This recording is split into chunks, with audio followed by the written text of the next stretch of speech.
Hello students, today we are going to start very interesting topic demand. Demand start करने से पहले मैं आपको बताना चाहूंगी डिजायर, वांट एंड डिमांड इन तीनों में डिफरेंस है।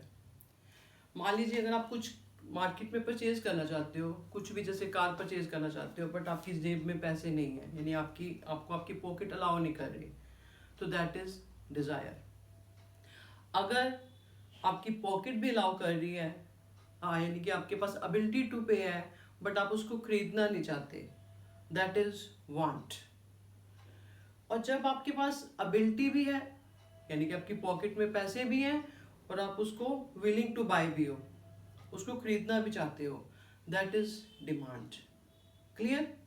Demand shows the various quantity of a commodity that a consumer is ready and willing to buy at different price level during a given period of time. ठीक है, तो यानी कि जब हमने डिमांड स्टडी करनी है तो हमने टू टाइप्स की डिमांड को स्टडी करना है, individual demand and market demand. Individual यानी किसी भी पर्सन के बारे में इंडिविजुअली पढ़ा जाएगा, यानी कि मैं आपके बारे में इंडिविजुअली पढ़ा जाएगा। और दूसरी मार्केट डिमांड, क्योंकि मार्केट में बहुत सारे कंज्यूमर होते हैं, तो हम मार्केट डिमांड में we will study whole the market. No doubt microeconomics में we studies economic activities at small level, ठीक है ना, और मैक्रो में हम स्टडी करते हैं as a whole economy.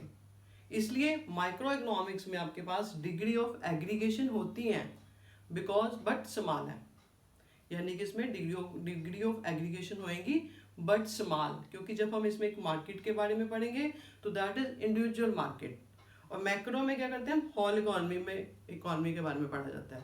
Clear?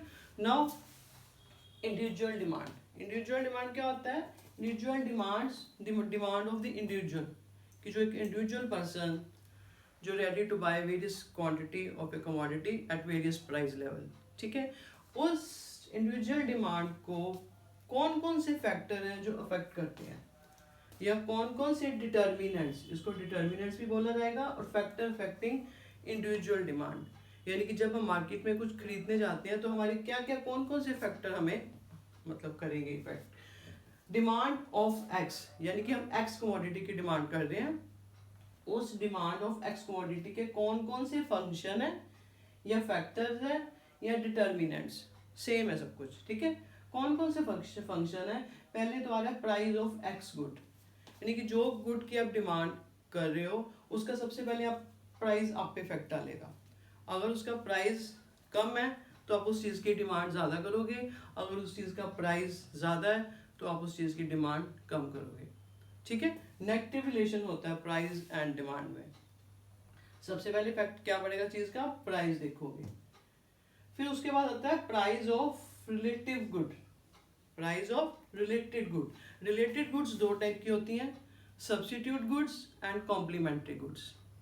Substitute goods होती हैं जो वी कैन यूज, उसको हमने मान लीजिए जैसे टी एंड कॉफ़ी है, अगर आपको टी पीने की नीड, आप टी के शौकीन हो, चाय पीने के शौकीन हो, अगर आपको चाय नहीं अवेलेबल तो आप कॉफ़ी पी लोगे, ठीक है ना, because they are perfect substitute, ठीक है ना, यानी कि आपको एक चीज़ नहीं मिली तो आप दूसरी को उसकी जगह पर यूज़ कर सकते हो, दैट इज सब्स्टिट्यूट गुड्स।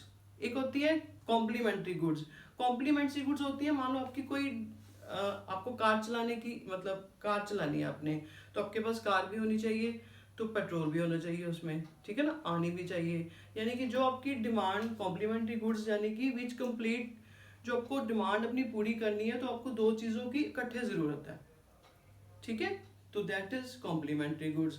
यानी कि अब ये देखिए सब्स्टिट्यूट गुड्स हैं, अगर तो हम एग्जांपल लेते हैं टी और कॉफ़ी की, परफेक्ट सब्स्टिट्यूट्स हैं, अगर आपको एक चीज़ नहीं मिली तो आप दूसरी का यूज़ कर सकते हो। मान लीजिए मार्केट में अब आप चाय के शौकीन हो वैसे, तो कॉफ़ी की प्राइस, मतलब कॉफ़ी का प्राइस कम हो गया है, या आप कह लो चाय की प्राइस बढ़ गया है, ठीक है, तो आप क्या करोगे, आप चाय से कॉफ़ी की तरफ शिफ्ट हो जाओगे, यानी कि प्राइस ऑफ रिलेटेड गुड का भी हमारी उस डिमांड पे फर्क पड़ता है। रिलेटेड गुड, अगर तो सब्स्टिट्यूट गुड्स है, इसको हम डिटेल में करेंगे आगे जाके, अगर तो price of related goods substitute goods है तो उसका उसके ऊपर, यानी कि अगर प्राइस इसका बढ़ रहा है तो इसका उस पर हम डिमांड ज़्यादा करेंगे, डायरेक्ट मतलब पॉजिटिव रिलेशन जाएगा, अच्छा इफेक्ट पड़ेगा। और दूसरी तरफ अगर कॉम्प्लीमेंट्री गुड है, अगर तो कॉम्प्लीमेंट्री गुड का भी प्राइस बढ़ रहा है तो उस तब वो उस चीज़ की जब डिमांड कर रहे हैं तो उसका उस पे ऊपर नेगेटिव इफेक्ट पड़ेगा। प्राइस चाहे कॉम्प्लीमेंट्री गुड्स का बढ़ रहा था, जैसे पेट्रोल का अगर प्राइस बढ़ रहा है तो हम कार की डिमांड भी कम कर देंगे तो उसका उस पर नेगेटिव इम्पैक्ट जाएगा। ठीक है। अब तीसरा आता है वाई। वाई मतलब इनकम। अगर हमारी इनकम बढ़ रही है तो हम चीज़ की डिमांड ज़्यादा करेंगे, यानी कि हमारी इनकम का भी डिमांड ऑफ ए कमोडिटी पे इफेक्ट पड़ता है। फिर आता है टेस्ट। हमारे टेस्ट का भी डिमांड इफेक्ट करती है। फिर आ रहा है आपके पास फ्यूचर। कई बार हमें फ्यूचर में ये मतलब होता है कि कई बार इस चीज़ की सप्लाई कम हो जाएगी, शॉर्टेज आ जाएगी, तो हम उसको एट प्रेजेंट उस चीज़ की डिमांड ज़्यादा करते हैं। यानी कि ये सारे फैक्टर्स हैं जो आपकी एक डिमांड को असर करते हैं। ये थी आपके पास इंडिविजुअल डिमांड्स को कौन कौन से फैक्टर अफेक्ट करते हैं। क्लियर। और अब आपके पास आ रहा है इंडिविजुअल डिमांड शेड्यूल। शेड्यूल का मतलब होता है टेबल की फॉर्म में आपने स्टेटमेंट को देना है। शेड्यूल, ये आपको शॉर्ट में सारे क्वेश्चन पूछे जाएंगे, हर वर्ड को क्लियर डेप्थ में ध्यान से सुनना है, ठीक है ना। यानी कि डिमांड शेड्यूल का मतलब होता है उसको टेबल की फॉर्म में रिप्रेजेंट करना। तो इंडिविजुअल डिमांड शेड्यूल यानी कि इंडिविजुअल की डिमांड को शो कर रहा है। यानी कि जब उसका कह रहा है प्राइस 1 था तो उसकी क्वांटिटी 3 ले रहा था, जैसे जैसे उसका प्राइस बढ़ता गया हमने उस चीज़ की क्वांटिटी को कम कर दिया। यानी कि प्राइस और क्वांटिटी का डिमांड का नेगेटिव रिलेशन है, इनवर्स रिलेशन है। तो जब आप इसको स्टेबल की फॉर्म में शो करोगे तो दैट इज टेबुलर स्टेटमेंट। और अगर हम इसी फॉर्म को, टेबल को अब ग्राफ में रिप्रेजेंट कर दें, ग्राफ में रिप्रेजेंट कर देंगे तो that is a demand curve. यानी कि ग्राफिक रिप्रेजेंटेशन ऑफ शेड्यूल है। टेबल जो शेड्यूल था उसको जब ग्राफ में शो कर दोगे तो that is a demand curve. Individual demand curve के बारे में बात कर रहे हैं, यानी कि यहाँ पे हमने प्राइस है, क्वांटिटी है, तो ये जीडी डिमांड कर्व है, always downward sloping because of negative slope है इसकी, because of inverse relation between price and demand. ये थे आपके पास इंडिविजुअल डिमांड के determinants, schedule and curve. Now come toward market demand. तो मैंने ऐसे आपको बताया मार्केट डिमांड में बहुत सारे कंज्यूमर होते हैं मार्केट में, तो हम उनको इकट्ठा पढ़ेंगे, ठीक है। तो मार्केट डिमांड के डिटर्मिनेंट्स कौन कौन से हैं, यानी कि कौन कौन से फैक्टर उसको अफेक्ट कर रहे हैं। डिटर्मिनेंट्स, फैक्टर, कौन कौन से उसके फंक्शन है। यानी कि डिमांड ऑफ एक्स कमोडिटी, ठीक है, इसे फंक्शन ऑफ, एक तो प्राइस ऑफ एक्स, मैंने आपको पीछे बता दिया प्राइस का इस पे क्या इफेक्ट पड़ेगा। फिर आ रहा है price of related goods, clear. Income पीछे हमने पढ़ लिया है, टेस्ट, ठीक है, फ्यूचर, ये सारे आपको पीछे मैंने एक्सप्लेन कर दिए हैं। अब P फॉर आ रहा है पॉपुलेशन। अगर तो पॉपुलेशन ज़्यादा है, पॉपुलेशन का भी इफेक्ट पड़ेगा हमारी डिमांड पे। पॉपुलेशन ज़्यादा है तो डिमांड ज़्यादा होगी, पॉपुलेशन कम है तो डिमांड कम होगी, ठीक है ना। तो ओके, ये एस फॉर सीजन आ रहा है, सीजन का भी डिमांड पे इफेक्ट पड़ता है। और डी फॉर आ रहा है डिस्ट्रीब्यूशन ऑफ इनकम, यानी कि डिस्ट्रीब्यूशन ऑफ इनकम मतलब पैसा अगर तो प्रॉपर सही हो रहा है डिस्ट्रीब्यूशन ऑफ इनकम, हर एक लोगों के हाथ में पैसा है तो डिमांड पॉजिटिव इफेक्ट जाएगा।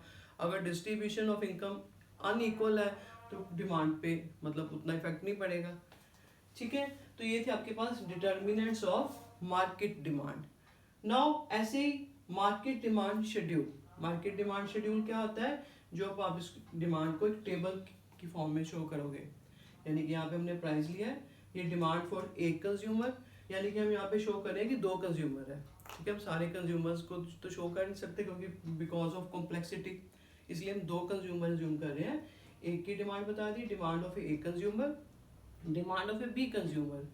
दोनों में आप देखोगे जैसे प्राइस बढ़ता जा रहा है डिमांड कम होती जा रही है, ठीक है, क्योंकि नेगेटिव रिलेशन है।